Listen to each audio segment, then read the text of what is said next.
Hasten, O Laisha. Poor Anathoth. Madmana is in flight.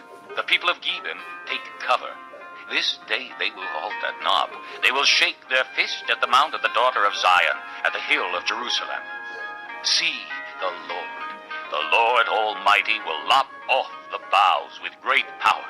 The lofty trees will be felled, the tall ones will be brought low. He will cut down the forest thickets with an axe.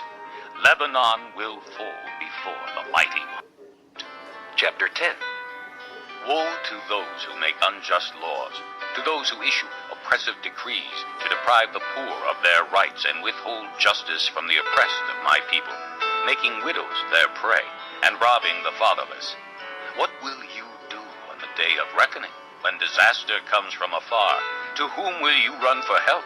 Where will you leave your riches? Nothing will remain but to cringe among the captives or fall among the slain. Yet for all this his anger is not turned away, his hand is still upraised. Woe to the Assyrian, the rod of my anger, in whose hand is the club of my wrath.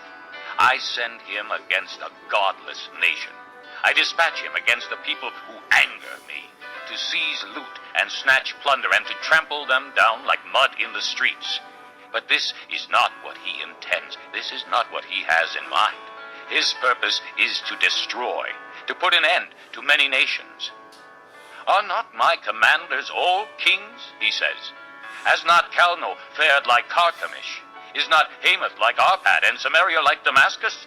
Has my hand seized the kingdoms of the idols, kingdoms whose images excelled those of Jerusalem and Samaria? Shall I not deal with Jerusalem and her images, as I dealt with Samaria and her idols? When the Lord has finished all his work against Mount Zion and Jerusalem, he will say, I will punish the king of Assyria for the willful pride of his heart and the haughty look in his eyes. For he says, by the strength of my hand I have done this, and by my wisdom, because I have understanding. I removed the boundaries of nations. I plundered their treasures. Like a mighty one I subdued their kings. As one reaches into a nest, so my hand reached for the wealth of the nations. As men gather abandoned eggs, so I gathered all the countries. Not one flapped a wing or opened its mouth to chirp.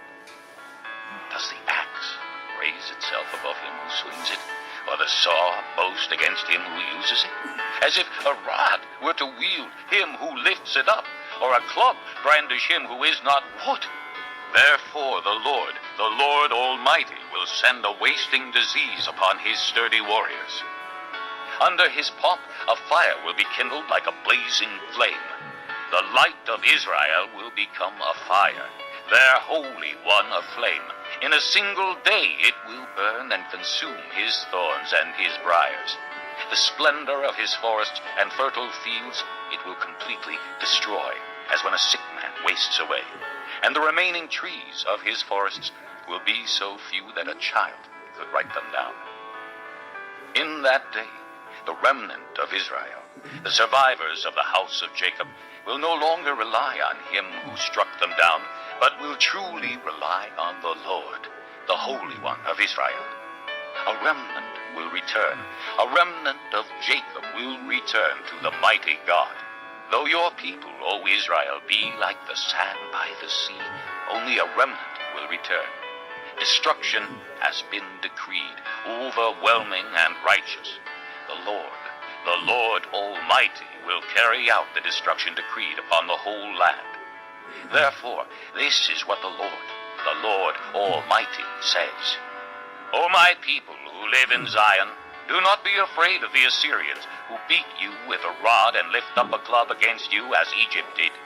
Very soon my anger against you will end, and my wrath will be directed to their destruction. The Lord Almighty will lash them with a whip, as when he struck down Midian at the rock of Oreb, and he will raise his staff over the waters as he did in Egypt. In that day their burden will be lifted from your shoulders, their yoke from your neck. The yoke will be broken because you have grown so fat. They enter Aiath. They pass